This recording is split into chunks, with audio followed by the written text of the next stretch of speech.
Sky. The first person Scar met upon awakening was none other than N.A. Lebedev, who took the liberty of catching him up on how he got there. Ever since the second large emission, smaller ones had begun occurring with increased frequency, and Clear Sky correctly hypothesized that the reason for this uptick in anomalous activity must have been due to someone encroaching on the center of the zone, therefore likening the surge of emissions to a form of immune response. A normal emission is the release of energy accumulated in the zone.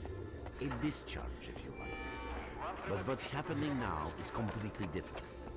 In my opinion, the increasing regularity of these emissions is the zone's response to some sort of serious threat, akin to the response provided by a human immune system. It is difficult to rationally explain coexistence between humans and the zone. The zone tolerates us in some areas and forbids us from going to others. Whatever is beyond the Scorcher and further towards the center of the zone is taboo. A place where stalkers are not supposed to set foot. Воно має бути знищене. Are related to the fact that someone broke that taboo and moved past the brain scorcher. Something where someone was activating the zone, and so the majority of the game is trying to uncover what we already know. And the name of that individual is Skrellock.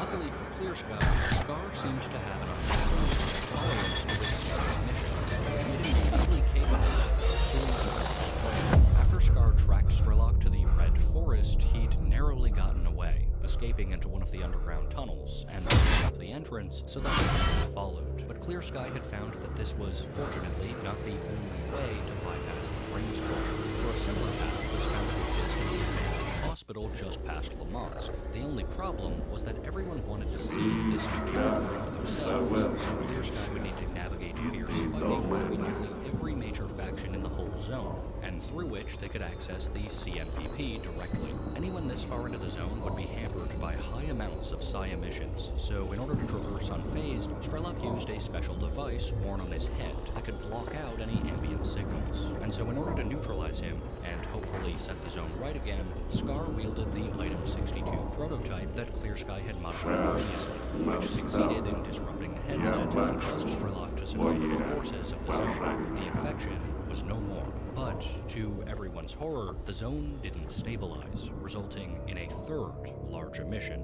In a moment, virtually the entire Clear Sky faction was wiped out. With their numbers severely diminished, this would mark the end of Clear Sky, leaving their base in the Great Swamp abandoned, and those who remained would go their separate ways. But what happened to them was merciful compared to the fates of Skrellock and Scar, who would instead be inducted into what was called the Stalker program. The Stalker program was one of the most dark and secretive undertakings that the C consciousness ever devised. While Monolith soldiers were effective primarily because of their numbers and the quality of their equipment, they lacked a degree of discretion befitting any more delicate operations. And this was precisely the need that the Stalker program sought to fulfill. To this end, basically anyone who didn't immediately perish due to the emission or who wasn't turned to Monolith was taken to the generators themselves, where they were lined up in a vast corridor and subjected to prolonged frequencies.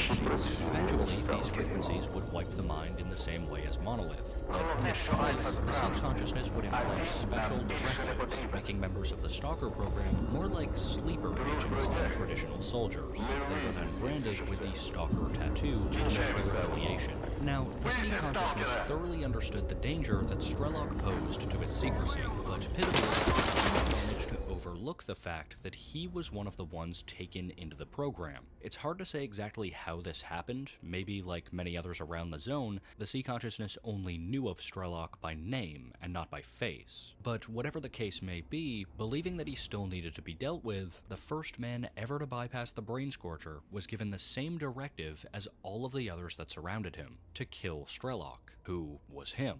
We acquire control over his consciousness and program him to a specific mission. A mistake was made, and your mission was to kill yourself. This would be a mistake that would eventually come back to bite the C consciousness in a big way, but death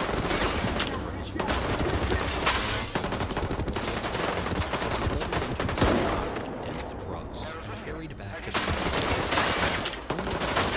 passengers aboard the ever survived the transport, and those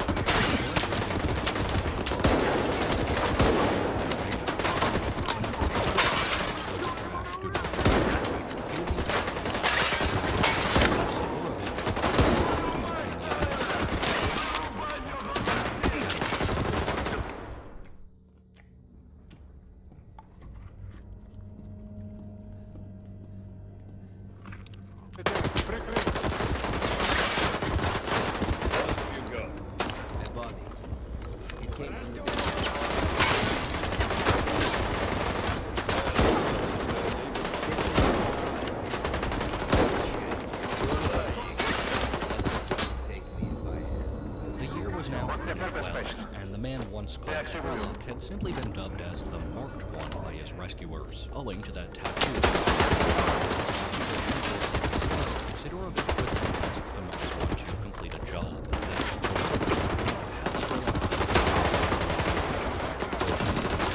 The brain scorcher set its school, and the Marked One found out how to